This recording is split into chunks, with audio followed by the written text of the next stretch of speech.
I've restarted my music career with a guy at my beach meeting, a 60-something, sick guitar player. Fuck. This thing is going to make me crazy. Oh, yeah. The housing broke. Yeah. I don't take care of my things. Do you take care of your things? No. Well, yeah. No, but not my clothes. My clothes always get rips in them. What do you take care of? I guess just I don't break things that often, except dishes and... No, I guess I don't take care of my things. You don't take care of things. What do you mean? I mean, I don't break the microphone, but like I don't like break my table. Well, like that mic stand is broken. Yeah. The housing broke. But the housing on these things, I got one of these motherfuckers.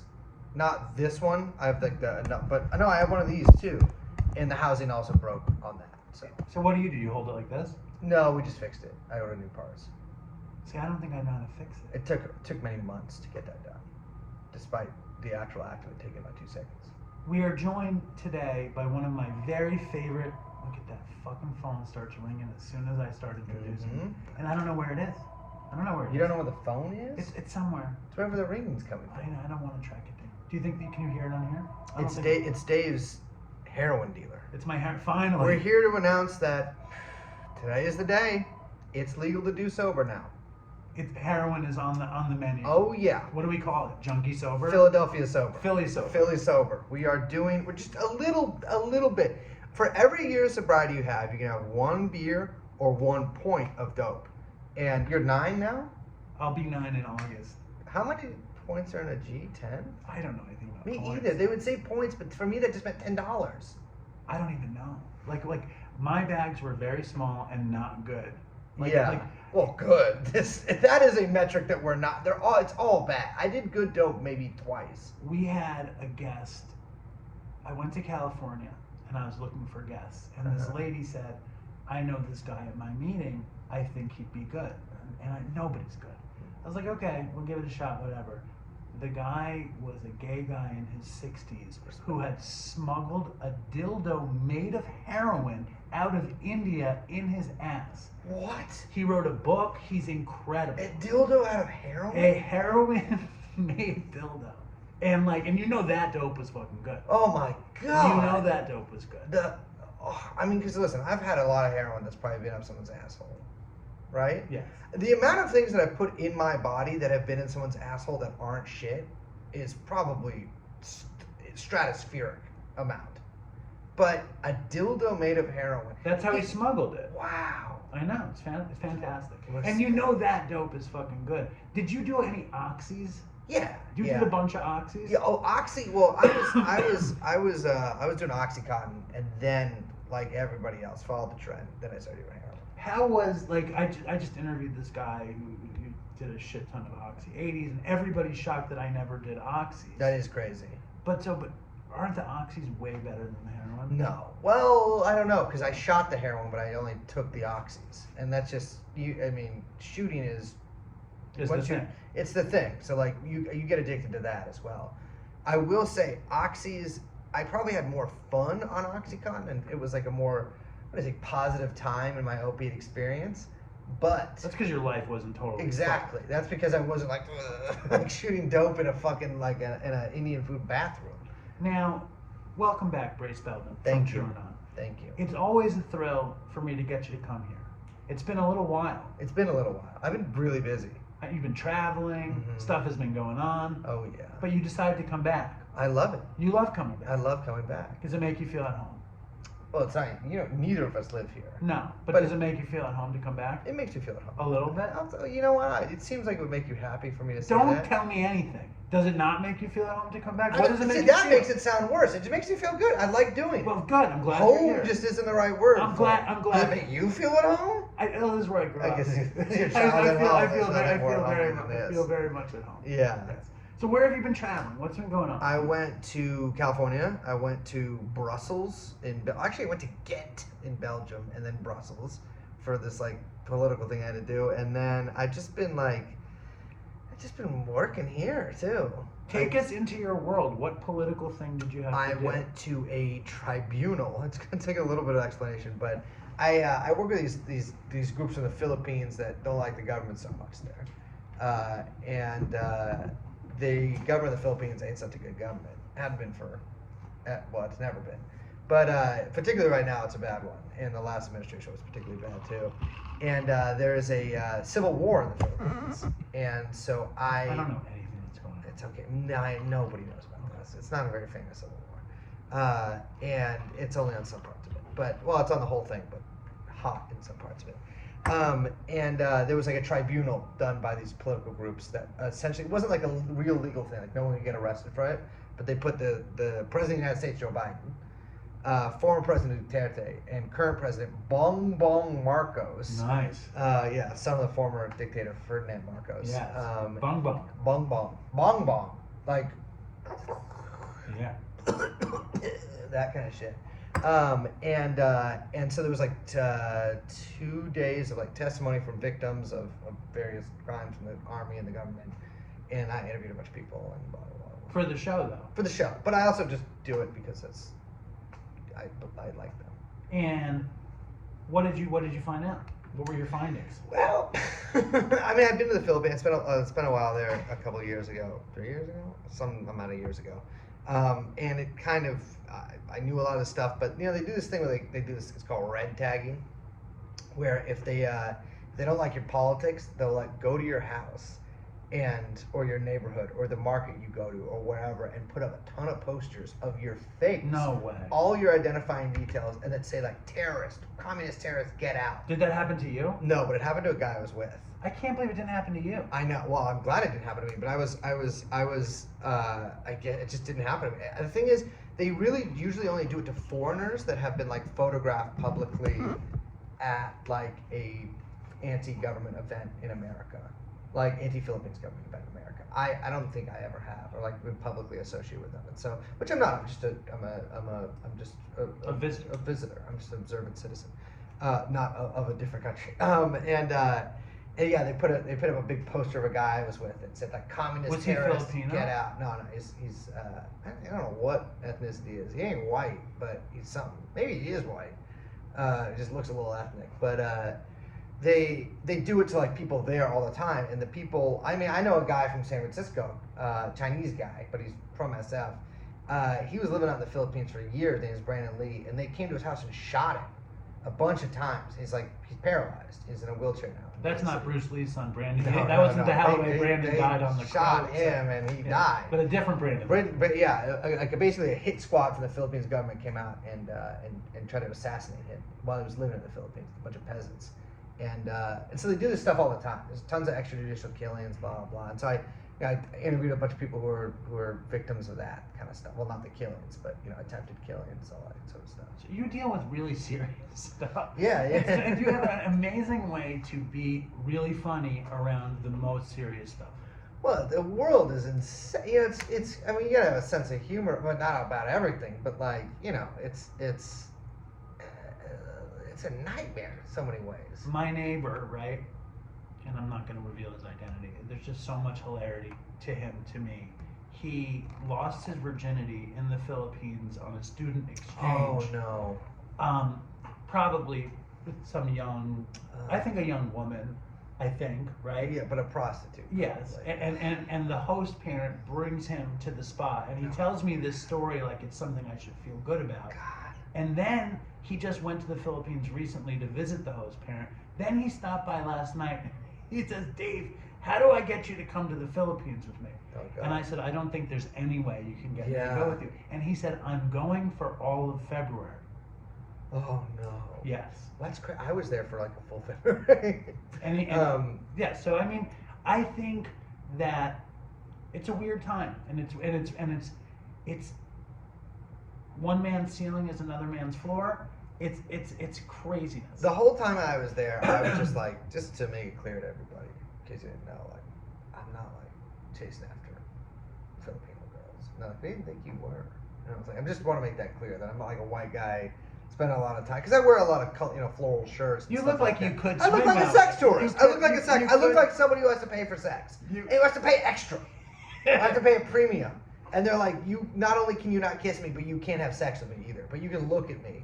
And you're like, well, how about for this much money? Yeah. What can I do? Yes. I'll pay that premium. But that's not. You're there to expose fascism and horrible practices. Just there to look at it. Yeah. So what's going on? But it freaked me out to learn this of my neighbor.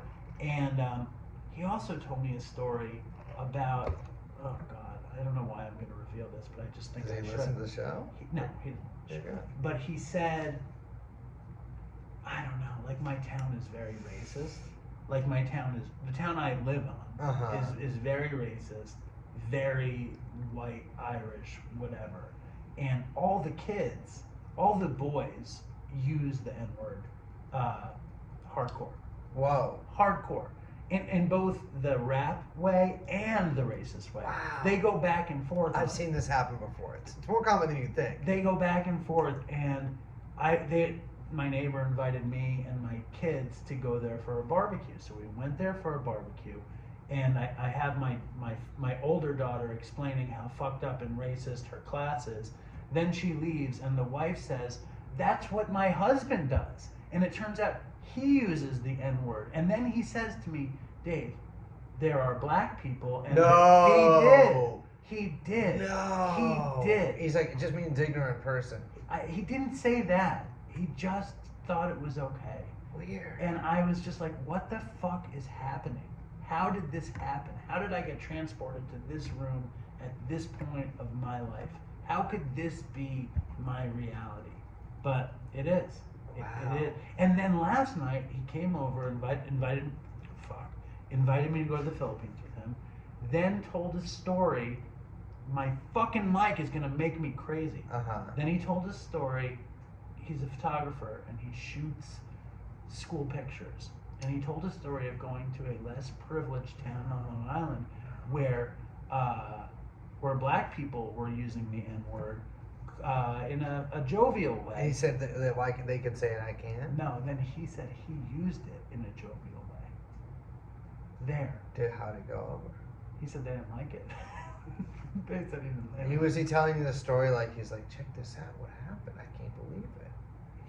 He's totally dumbfounded. What did you think would happen? I don't know. And I don't even know why I'm telling you this story. I want you to get a picture of kind of where I'm living and what's happening in my town. Wow, that's incredible. Is it incredible? I don't know. The other thing is that there are probably 4 Jewish families in our town, and we're 2 of them. You have 2 families?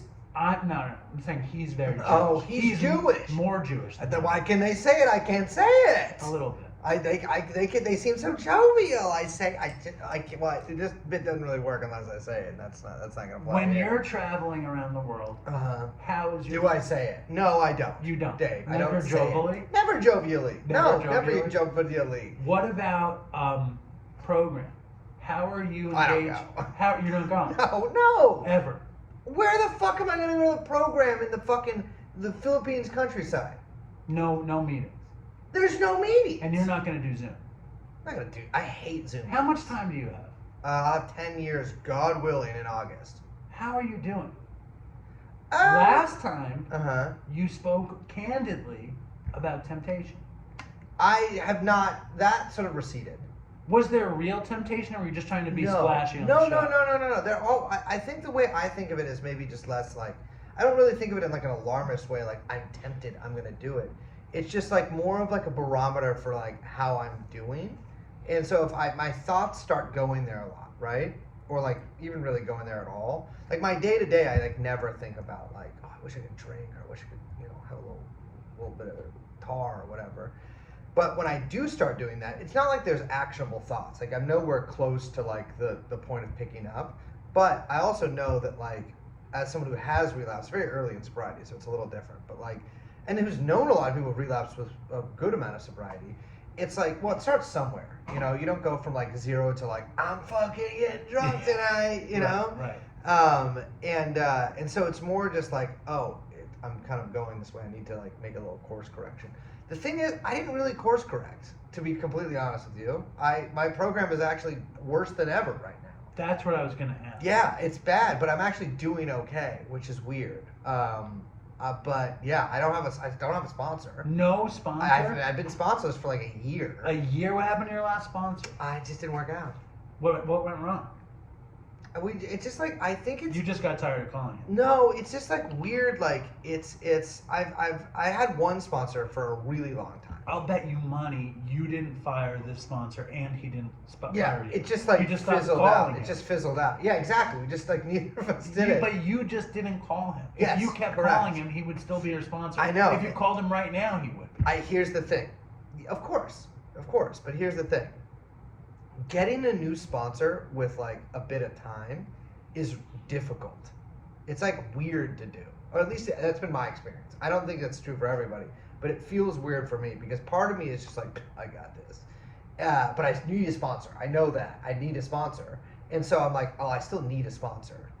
But then you have to find someone with more time than you. No, you don't. Yeah, it would be I'm weird. sponsoring a guy with 30 years. You are? I am. And I took him through the steps. And I'm sponsoring a guy with 9 years. Well, I have to find someone with more time. I'm ready to do it. Why don't you pretend I have 11 and I'm the guy? Because I wouldn't tell you if I fucked a dog. And I talked about this in the show before, but the dog fucker thing is I don't remember you mentioning fucking the dog. My only criterion for whether I'm going to sponsor somebody or someone's going to sponsor me, it's not, does this person have a life I want? Because that's like, that's what they tell you. Yeah, it's just like, nobody, what does that mean? Everyone I know is miserable, including myself. It's would I feel comfortable telling this person that I had sex with a dog? Hold on, though. Why would you not feel comfortable to tell me you had sex with a dog? Because I think you would. I think you would. Wouldn't. Why not? You don't think I could relate to that? I think you could, and I don't want to know that. Because I don't want to know if you had sex with a dog. I've never had sex with a dog. Have you ever hooked up with a dog in a non-sexual way? Maybe. I let my dog lick my face. There you go. I did. I let my dog lick my face. If you let another human lick your face, would that be a sexual thing? Yeah, probably. It probably would be. Is this making you think? No. Just why wouldn't you? Who would you reveal that you would fuck a dog? The old sponsor? Any of the people I've sponsored or sponsored me. But you're making yourself impossible to be sponsored. No, there's one guy I want to sponsor me, but I tried to approach him after a meeting last Monday, and he had left. Which is actually, I'm like, that guy's He's smart. a big dog fucker or something? What's his deal? No. I don't know. But I was just like, I heard him speak, and I was like, that guy should sponsor me. So track him down. I'm gone. You have a plan. Yes, I do. It's one of those things that I'm just like, I'm going to go back to that meeting next Monday and ask him. Are you sponsoring anyone? No. Why not? Because I don't have a sponsor. Right, that's a good reason. Yeah. Are you sharing at meetings? Yeah, I do share at meetings. Do you get laughs?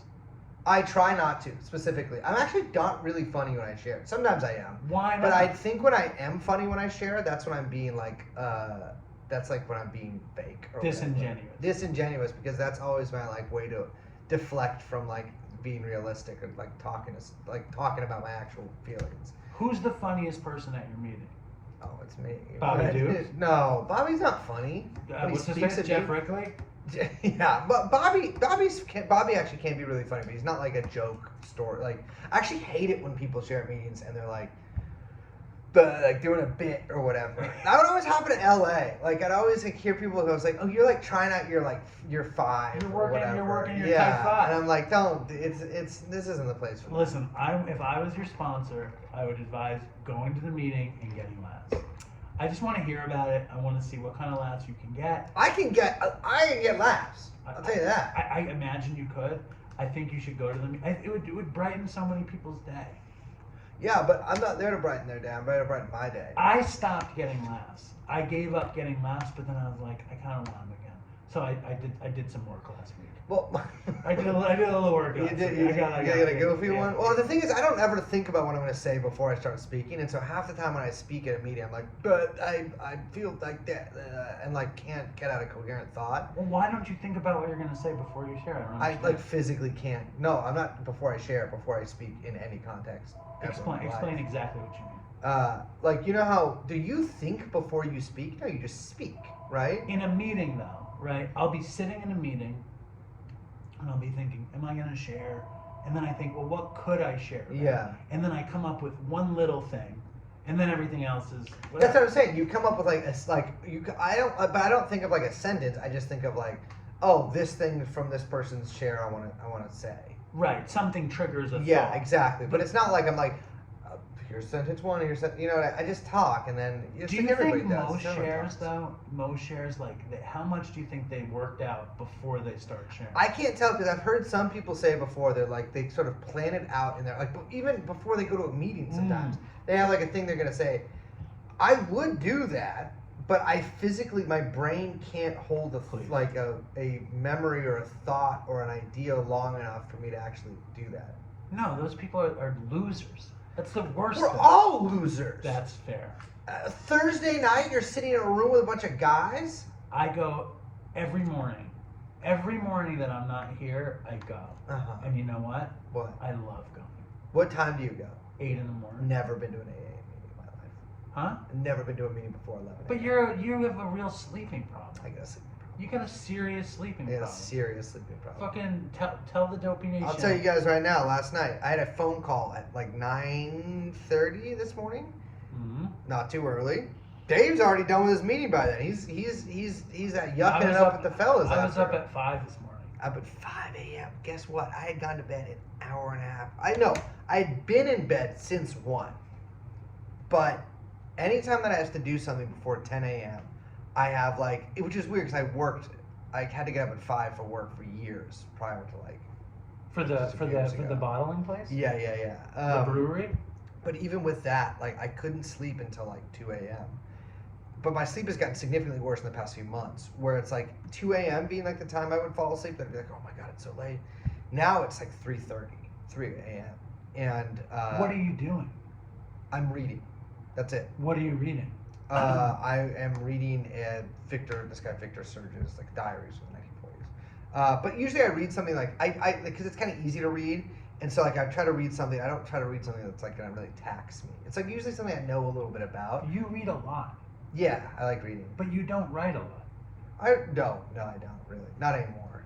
I used to. I want to, but it's tough.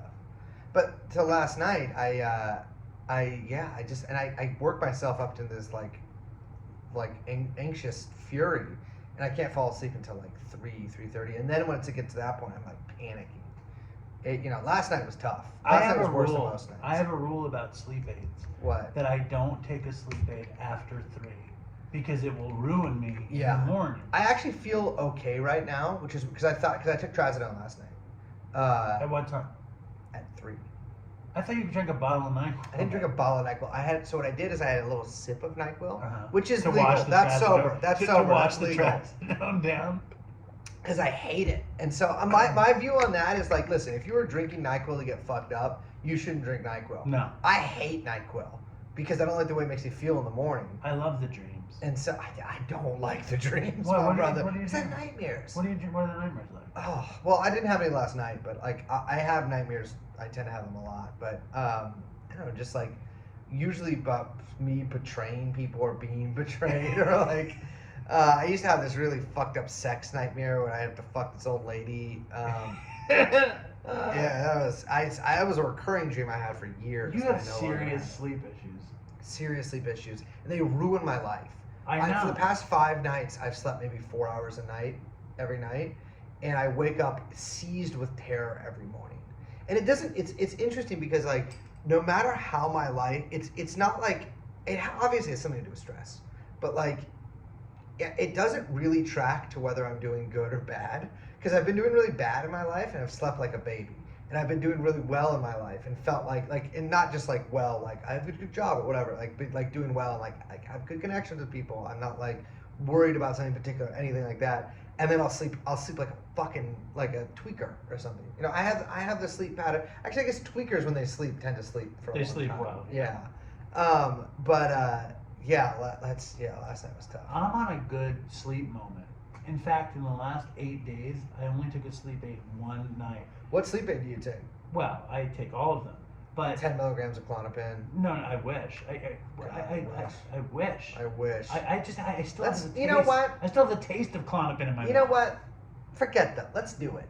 No, stop. Let's do it. Stop it. Let's fine. And then what? And then what? And then what? And then come back and be like, guys, I really have to tell you something. Right. I just want to be accountable to the Dopey audience right now. We ate Klonopin. We ate Klonopins and we watched We watched Clerks 2. It wasn't funny, but we watched it. What about Clerks 4? He made more, right? I think there's Clerks 4. Not my movie. Not a movies that I like to watch. Out of all, do you like any of those movies? I liked the original Clerks when I was young. I don't know if I would like it now. That's your favorite of all those movies? I'm trying to think of the other ones. I haven't seen any of them in a really long time. I want to preface it. I liked Mallrats when I was like 15. Mallrats was good. Can I tell you something sad about me? What? I mean, there's a lot of sad things about me. You wrote Clerks sexual fan fiction. No, I wish I did things like that. Yeah, okay. No, Jason Mewes, right? Uh-huh. You know who Jason Mewes is? He's the Silent Bob, right? No, he's Jay. Yeah, Kevin the other Smith. guy's Silent Kevin Bob. Smith. Yeah. I mixed them up. Yeah. Since we started this show, I've written Jason Mewes probably monthly for 8.5 years. And no response. No, I've been pursuing him Pause. for 8.5 years. First, his wife, this woman Jordana Monsanto, I think her name is. Of the Monsanto family. Exactly. She wrote back, and then she stopped writing back, and she said, he's busy, he's not busy, he's busy, he's not busy. And I kept writing, and then I hated her for it. You know what I mean? Like, it's such a horrible practice to try Respect to for get. having your lady fielding the podcast interview request for you, though. Then, somehow, I got connected with, do you know who Ethan Suplee is? Ethan Suplee? You know who that is? No, but it sounds like a fake name. Suplee? Suplee.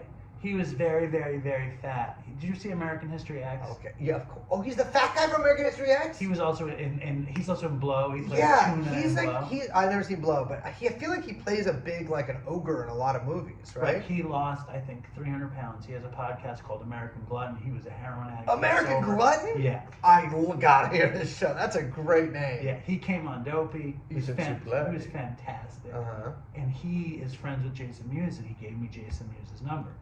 I found out, which was, Jason Mewes agreed to come on the show. He did. To Ethan Suplee. I've been writing Jason Mewes for 6 months, and he keeps putting me off, and I don't know what to do. I don't know how to deal I'm with gonna it. break it to you, Dave. What? I don't think he wants to do the show. He doesn't want to do He doesn't want to do the show. He doesn't. So I should stop. How many years have you been pursuing this? Basically since we started, which will be 9 years in November. He said he's giving you excuses. Respect him for keeping up with it But as why? well. I said to him, we don't need to do it. It's okay. You can tell me no, and I will. That's not true. You can tell me no, and then a year later I'll come back. Yeah. I have fucking problems. What do you think about this? Well, I just don't think. I'm just gonna say if it was me in your position right now, I'd be like, I don't think this guy wants to come on. I would probably forget. Actually, I don't think I've ever pursued someone this today. What I do is there's like this one economist I've tried to get on who's really old. This man Michael Hudson, and Wasn't he the lead singer of NXS? I think that it's all no. Also, it's Michael Hutchins. The lead singer of but interestingly enough, the lead singer of the fucking what are they? The Pagans, this like punk band from the '70s. Is also named Michael Hudson. And he sent me an email that's like, I'm old as fuck, and I'm sick, and I'm working on something. I'm like, he doesn't want to come on. He's not gonna do it.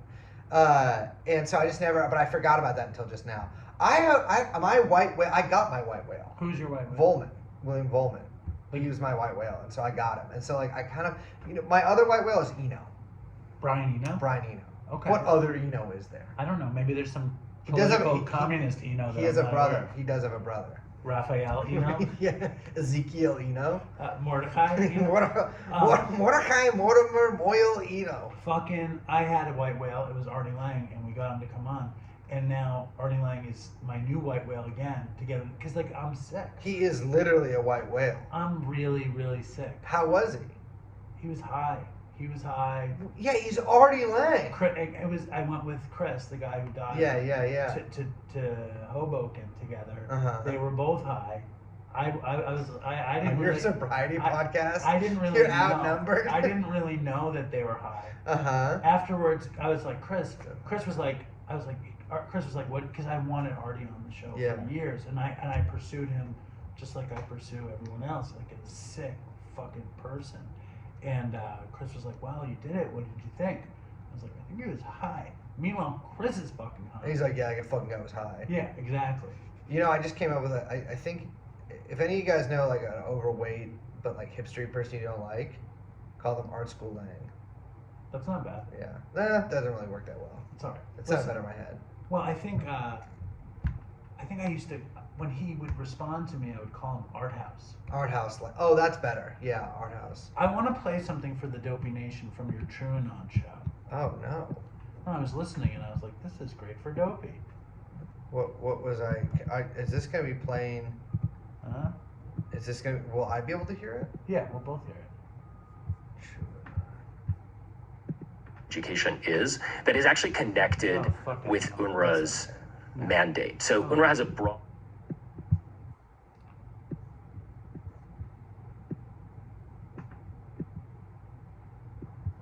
You know, like, fuck it. Netanyahu's not coming to Congress. We're gonna have him speak at the DNC. Yeah, days, huh? Like, man, Biden really doesn't like Well, him all. the problem is Southeast Asia. He's just kind of like they've me doing the successful voice? recovery looks like.